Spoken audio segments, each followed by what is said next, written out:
Fala rapaziada, tranquilo? Como é que vocês estão? No último vídeo dessa semana, eu tinha feito um resumo da fase de grupos da Copa Africana de Nações, contando um pouco dessas histórias, vexames e surpresas.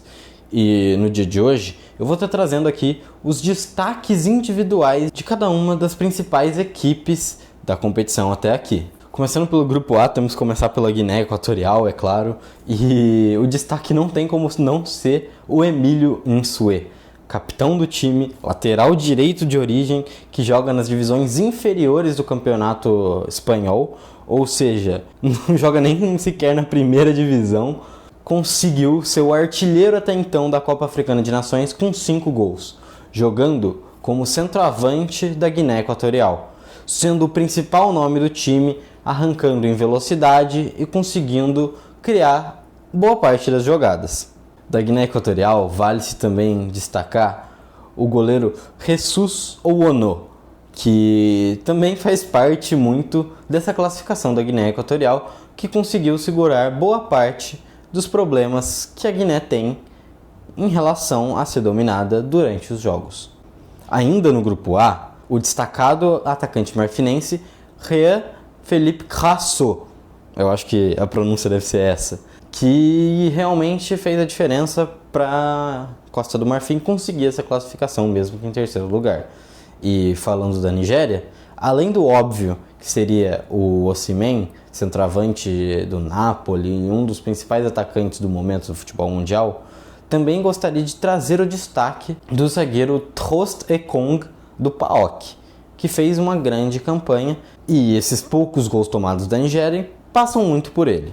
No grupo B, embora a campanha decepcionante de Gana, o meio-campista Kudus do West Ham, de 23 anos, foi um dos únicos que dá para salvar desse time.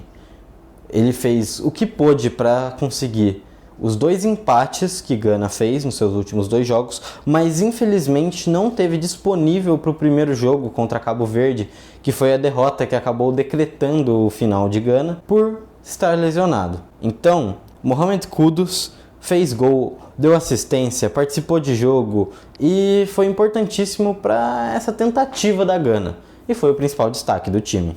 De Cabo Verde destacam-se o interessante zagueiro Logan Costa, do futebol francês, do Toulouse, e o meia já mais experiente, Bebé, do Rayo Vallecano, que são os principais nomes desse elenco que conseguiu a classificação em primeiro lugar.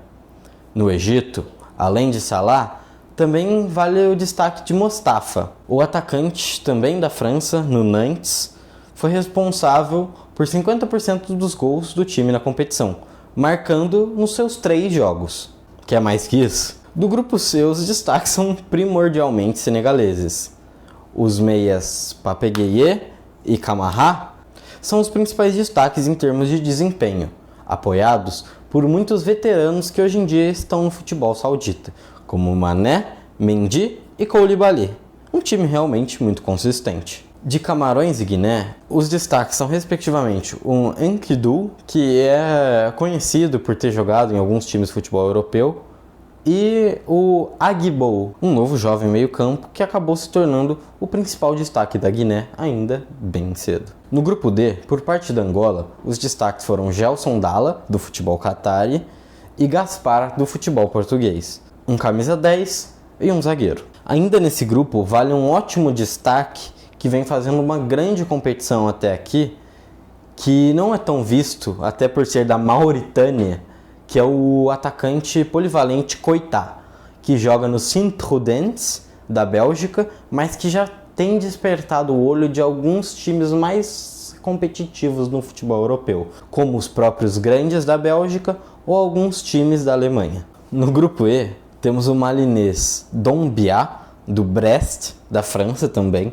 o zagueiro tunisiano Montassar Taubi e também o goleiro sul-africano Rowan Williams. Esses foram os destaques num grupo que não teve tantas atuações individuais tão primorosas assim, e sim times competitivos e de mais coletividade. Por fim, para o grupo F, que não faltam destaques, do Marrocos principalmente, tendo grandes jogadores em equipes relevantes do futebol mundial, principalmente na Europa, como por exemplo Achraf Hakimi, Hakim Ziyech, Nayef Aguerd ou Onari, jogadores de times como Galatasaray, PSG ou West Ham, ou seja, competitivos a nível internacional no futebol europeu.